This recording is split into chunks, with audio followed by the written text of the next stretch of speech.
ఐటీలో ఎంట్రీ కావాలా? Trainee software engineer గా అజా కోడింగ్ ట్యూటర్ లో 2 వీక్స్ ట్రయల్ పీరియడ్ లో వెంటనే చేరండి.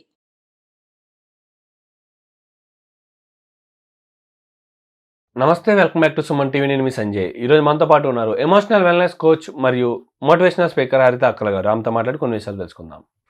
నమస్కారం మ్యామ్. నమస్తే సంజయ్. మ్యామ్, భార్య భర్తల మధ్య గొడవలు ఇప్పుడున్న ప్రజెంట్ సిచ్యువేషన్లో, ప్రజెంట్ జనరేషన్లో చూసుకుంటే బాగా ఎక్కువైపోతున్నాయి మ్యామ్. ఇవి మన డివోర్స్ వరకు కూడా వెళ్తున్నారు. అసలు వీళ్ళ మధ్య ఎందుకు గొడవలు వస్తున్నాయి, అసలు ఎందుకు ఆర్గ్యుమెంట్స్ అవుతున్నాయి, అసలు గొడవ అనేది ఎక్కడ స్టార్ట్ అవుతుంది అంటారు? అసలు దీన్ని కంట్రోల్ చేయడానికంటే వాళ్ళ ఆర్గ్యుమెంట్, ఇప్పుడు ఏదైనా గొడవ జరిగిందంటే అక్కడతో కట్ అవ్వరు, అది 2-3 days వరకు ఆర్గ్యుమెంట్ అవుతానే ఉంటది. ఎవరొకరు మాట్లాడదామని మొదలు పెట్టినా సరే ఆర్గ్యుమెంట్ గానే ముగుస్తుంది. అలా కాకుండా అసలు ఈ ఆర్గ్యుమెంట్ ఎక్కడ వస్తుంది, అసలు ఈ ఆర్గ్యుమెంట్ ని కట్ చేయడానికి అవదంటారు, కంట్రోల్ చేయడానికి అవదంటారు ఈ గొడవని? అసలు ముందు డిఫరెంట్ మైండ్ సెట్స్ లో ఎలా ఆలోచిస్తూ ఉంటారు, ఎందుకు వస్తుంది అన్నది లైట్ గా ఒకసారి నీకు చూపిస్తాను సంజయ్, ఒక 5 minutes లో. తర్వాత మనకే అర్థమైపోద్ది. ఇప్పుడు ఇక్కడ చూస్తున్నావు కదా, ఇది నార్మల్ లాజిక్ గేట్స్ అంటాం అనమాట. ఇంజనీరింగ్ లో ఒక సబ్జెక్ట్ లాజిక్ గేట్స్. ఇందులో ఇప్పుడు ఇక్కడ చూసంటే ఇది నార్మల్ గేట్. నువ్వు ఏలో ఏం పంపించావో ఏనే అవుట్పుట్ వస్తుంది.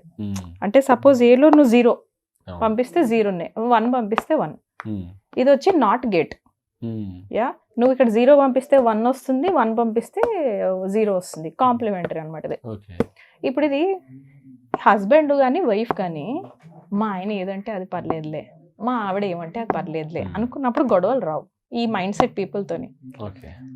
అది ఏం చేసినా సరే నేను ఆపోజిట్ చేసి చూపిస్తా, ఆయన ఏం చేసినా సరే నేను ఆపోజిట్ చేసి చూపెడతా. నీకు ఆపోజిట్ చేస్తారు అనుకో, దిస్ ఇస్ ద ఇవాళ ఫేస్ చేసేదే ఇది. ఇద్దరు ఆపోజిట్స్ ఉండొచ్చు. ఆపోజిట్స్ అంటే బయాలజికలీ యువర్ ఆపోజిట్, రైట్? కానీ ప్రతిసారి నేను మా హస్బెండ్ ఎట్లా అన్నా రాంగ్ అని ప్రూవ్ చేయాలి అని వైఫ్ కూర్చున్నా, మా వైఫ్ నేను ఎలా అయినా మా ఫ్రెండ్స్ ముందు ఇన్సల్ట్ చేయాలి అని హస్బెండ్ కూర్చున్నా, లైఫ్ ఇలా ఉంటుంది. ఇంకొక గేట్ ఉంది, నేను చూపిస్తాను. ఇప్పుడు ఇక్కడ చూసావంటే సంజయ్, థర్డ్ మైండ్ సెట్ ఏ, ఇది యాండ్ గేట్, ఇది ఆర్ గేట్ అంటారు. ఈ లాజిక్ గేట్స్ అన్ని కూడా మనిషి బ్రెయిన్ నుంచి వచ్చినాయి. మనిషి ఎంత మేధస్సు, మన రిలేషన్షిప్స్లో ఎందుకు ప్రాబ్లం వస్తున్నాయి? మనకు నిజంగా చేత కాకపోతే మనం ఏమి చేయలేం. ఇంత కనిపెట్టిన మనిషి రిలేషన్షిప్స్ లో యూజ్ చేయలేమా? నువ్వు చూడు, ఇక్కడ చూడు, ఏ అండ్ బి, దీన్ని యాండ్ గేట్ అంటాం. ఇప్పుడు ఇక్కడ చూడు, ఇద్దరు ఆఫ్ మూడ్ లో ఉన్నారు. వైఫ్ అనుకుందాం, హస్బెండ్ అనుకుందాం. ఏ and below wife of mood, husband కూడా మూడ్ ఆఫ్ లో ఉన్నాడు. నువ్వు అవుట్పుట్ ఆబ్వియస్లీ మూడ్ ఆఫ్ లో ఉంటాం. పెద్ద అందులోంచి బెటర్మెంట్ ఏమి ఉండదు.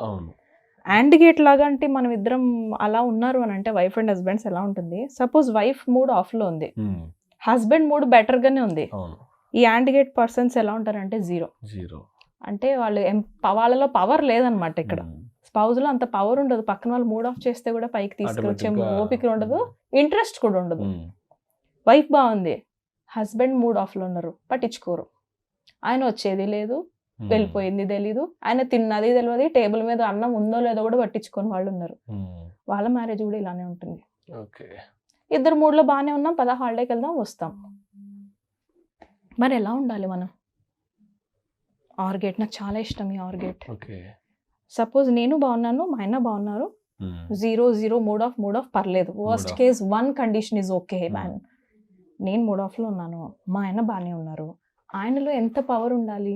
నన్ను కూడా నవ్వించేంతలాగా నా వైఫ్ మూడ్ ఆఫ్ అయితే నేను పైకి తీసుకొచ్చే రెస్పాన్సిబిలిటీ నాది అని హస్బెండ్ అనుకోవాలా? లేదు అదేంట నాకేంది అని చెక్కలు గుద్దేవాళ్ళు చాలా ఉన్నారు ఈ ల్యాండ్ గేట్లో లాగా. This is our responsibility, this is called R gate. నువ్వు బాగాలేకపోయినా, నీ వైఫ్ బాగాలేకపోయినా పైన తీసేది నాది అని తీసుకోవాలి, ఎవరికి వాళ్ళు రెస్పాన్సిబిలిటీ. ఇది వచ్చేసి సపోజ్ వైఫ్ మూడ్ బాగుంది, husband mood of, but you can still wife ఒక నిమిషాలు వెళ్ళి కితకితలు పెట్టొచ్చు కదా హస్బెండ్ కి. చీ వీడి ఫేస్ ఎప్పుడు ఇంతే. Can you see how will judge a person?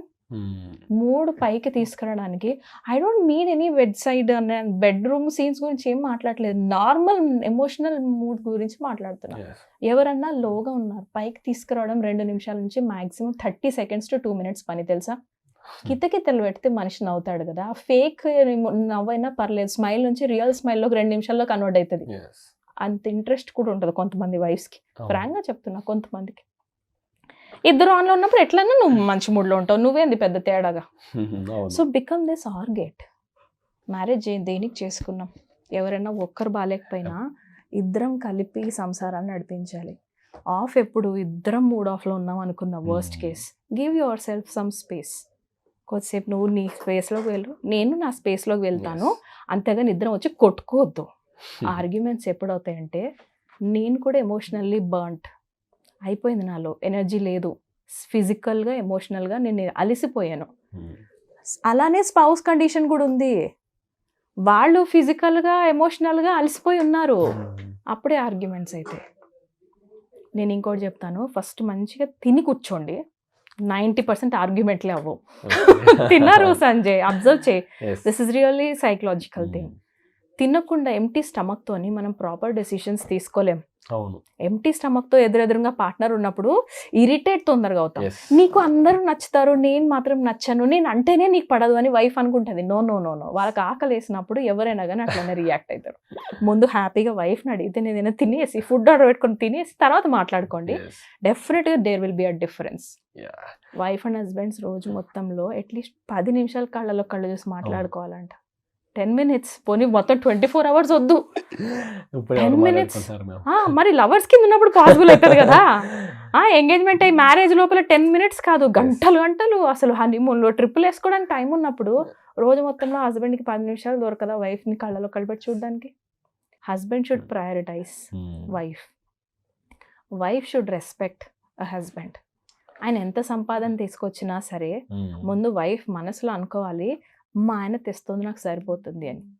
లేకపోతే వైఫ్ ఏం చేస్తుందంటే పక్కన వాళ్ళతో కంపేర్ చేసి సాగుతుంటారు. అలాంటి వాళ్ళు కూడా ఉన్నారు సంజయ్. సో మీ ఆయన నీకే special, so create that special feeling in your partner. అలానే హస్బెండ్ కూడా, ఆవిడ చూసావా శారీ ఎంత బాగుందని కాంప్లిమెంట్లు పక్కింటి వాళ్ళకి ఎదురింటి వాళ్ళకి ఇస్తారు, వైఫ్కి రావాలి, మీరు వైఫ్కి కాంప్లిమెంట్ ఇవ్వడం తెలీదా? నీకు తెలుసా, this is the number 1 reason for women getting in to affairs.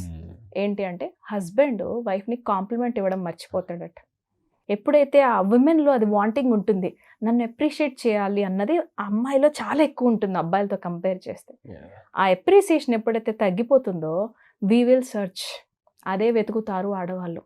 అరే దాని బదులు ఒక కాంప్లిమెంట్ ఇచ్చేస్తే అయిపోతుంది, అరే నీకు వంట బాగుంది, ఈరోజు నీ చీర బాగుంది అనలేరా? పక్కన వాళ్ళని అంతలా చూసిన వాళ్ళు వైఫ్కి చెప్పలేరు.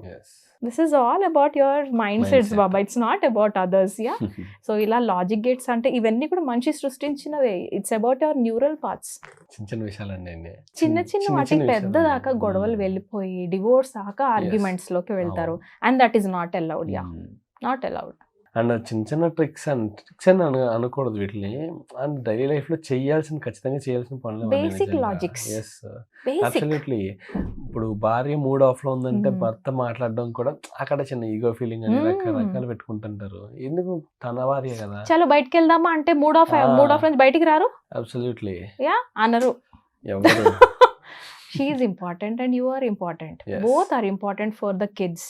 Absolutely. Thank you very much. Thank you.